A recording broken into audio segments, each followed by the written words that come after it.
Oh, kumain ka ng maayos ha, para bukas makapag-aral ka.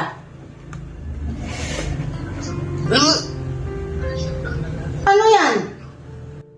Ano nangyari sa'yo? Ma, ayoko yan. Bakit? Nasusuka ako eh. Nasusuka ka?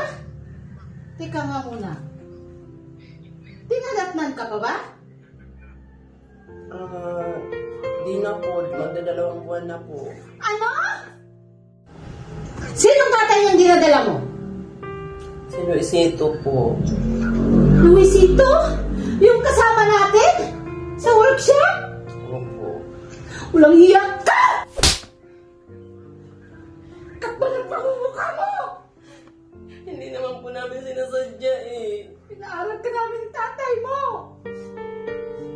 Ano gagawin natin ngayon dyan? Pero ang sabi naman kasi niya eh, pakasalan daw niya ako.